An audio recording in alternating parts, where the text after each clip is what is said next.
Morning, Har Har Mahadev. સ્વાગત છે મારા નવા બ્લોગમાં. તો ગાઈસ જુઓ, આજથી આપણે મોટો બ્લોગ બનાવવાનું શરૂઆત કરી છે અને નવા વર્ષના સૌને જય શ્રી કૃષ્ણ.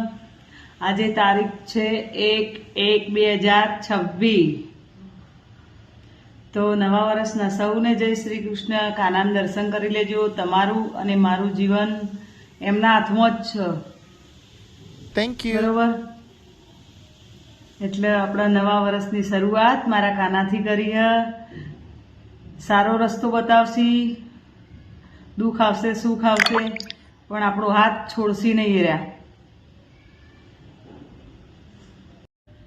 તો ગાઈસ બસ હવે જુઓ, નોકરી જવાની તૈયારી કરું છું. મેં કીધું પહેલા તમને બધાને જય શ્રી કૃષ્ણ કરી દઉં, પછી જવું.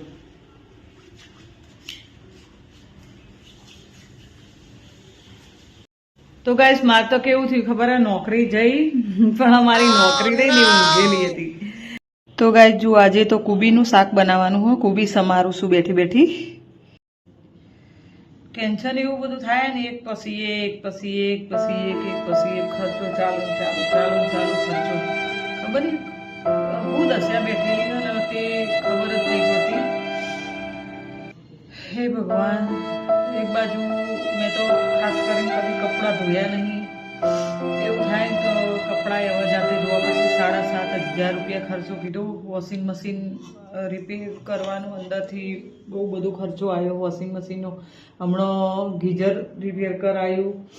એક બાજુ નોકરી છૂટી જવાની. હા, એવી દશા બેઠી નોકરી છૂટી જવાની. એનું કારણ એ જ છે તો એ લોકોને અહીંથી બીજી જગ્યાએ શિફ્ટ થવાનું હોય, બીજી જગ્યાએ રહેવા જવાના. એમને આ બાજુ અમારા એરિયામાં આજુબાજુ સ્કૂલો હોય ને એમને ગમતું નહીં બેબી માટે, એટલે બીજી સ્કૂલમાં બેસાડવાની હોય તક્ષુને. એટલા માટે લગભગ મને કપડાં ધોવાના છોડી દીધે 10 વર્ષ થઈ ગયા. કપડાં મેં કોઈ દિવસ જાતે હાથથી કોઈ કપડાં ધોયા નહીં. અને અહીંયા કેવું કે કોમવાળીઓ નહીં મળતી. પાછી નવા ફ્લેટ હોય ને એટલે કોઈ કોમવાળી જલ્દી નહીં હતી. ને આવું ને એ બહુ બધા પૈસા માંગે. હવે હું નોકરી કરવા જાઉં કે ઘરનું કામ કરું કે 3 છોકરોને એક્ઝામ આવે.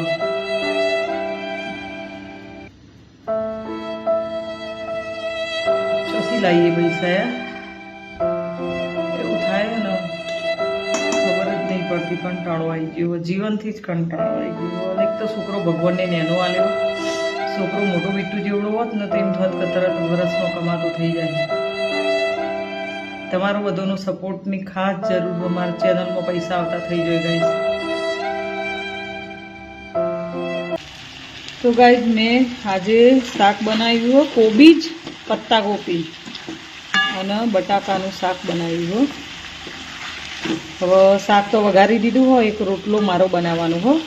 ફટાફટ રોટલો બનાવું ન તો પછી ફોન આવી જશે પાછો. હમણાં તક્ષુ ઉઠે ને તો તરત મમ્મીનો ફોન આવી જાય કે તક્ષુ ઉઠી ગઈ. તો મારે બધું પડ્યું મૂકીને જવું પડે. અને જમવાનો ટાઈમ તો થઈ ગયો હો, તો ફટાફટ બનાવી દઈએ રોટલો. હવે તો રામ રાખે એમ રહીએ ઓધવજી, રામ રાખે એમ રહીએ એ આપણે ચિઠ્ઠીના ચા. તો કાંઈ જુઓ 12:20 થઈ ગઈ હો.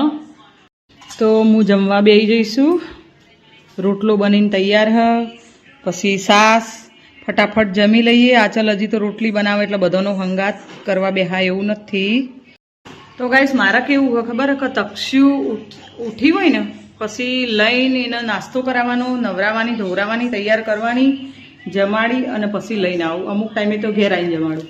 પણ કેવું ખબર કે ઉઠા એટલે આપણે જતું રહેવું પડે. ફોન આવશે હાલ જ દીદીનો કે બસ હવે તક્ષુ ઉઠી ગઈ છે, એટલે ફોન આવે ને એટલે જતું રહેવું પડે મારે, બીજું કશું નહીં. ચલો જમી લો તમે પણ. જોજો હો તક્ષુને કેવી મજા આવી જાય છે.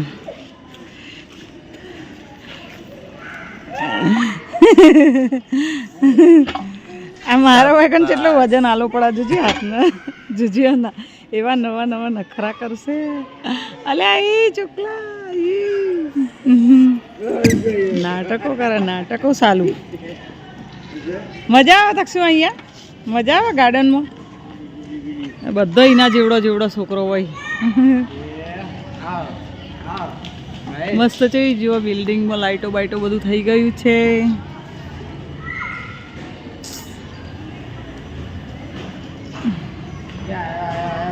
મસ્ત લાઈટો થઈ જઈ. ગાર્ડનમાં બધા છોકરાઓ રમવા આવી ગયા. બહુ હવે અત્યારે એવું બધું ભરચક થઈ જશે અહીંયા નીચે તો.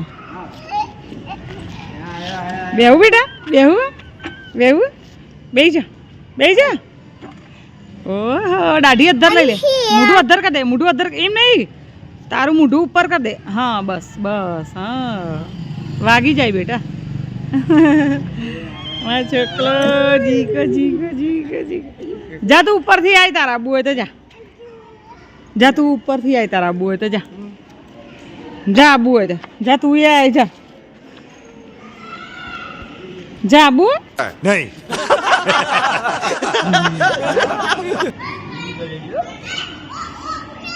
તો કાંઈ જુઓ, તક્ષુ રમો અને હું બેઠી થોડી વાર રમશે એરીએ, પછી એની મમ્મી લેવા આવે, પછી હું જઉં ઉપર. તો ગાઈઝ ઘડિયાળમાં વાગી ગયા છે જુઓ 7:30 અને આજનો બ્લોગ આજે જ આવશે. તો હજી જમવાનું કરીએ છીએ, કંઈક વિચારીએ શું બનાવવું એ કરીશું કંઈક ખબર. તો બસ આ તો આજનો બ્લોગ, અને જોવા માટે થેન્ક યુ, બહુ બધો આભાર તમારો. સપોર્ટ કરજો, લાઈક શેર અને સબસ્ક્રાઈબ કરજો મારી ચેનલને. તો આપણે આવીને આવા મારા બ્લોગ જોવા માટે નવા બ્લોગ લઈને આવીશું. મળીશું આપણે બીજા બ્લોગમાં કાલના. તો બાય. હવે રોજ એવું જ વિચાર્યું હોય, હજી તો જોઈએ હજી શું થાય, કે રોજ 8 વાગ્યા પછી જ બ્લોગ આવશે મારો. કારણ કે હું આટલા વાગે તો ઘેર જ આવીને હજી તો એડિટિંગ કરોય, પછી બ્લોગ મૂકે અંદર. બાય.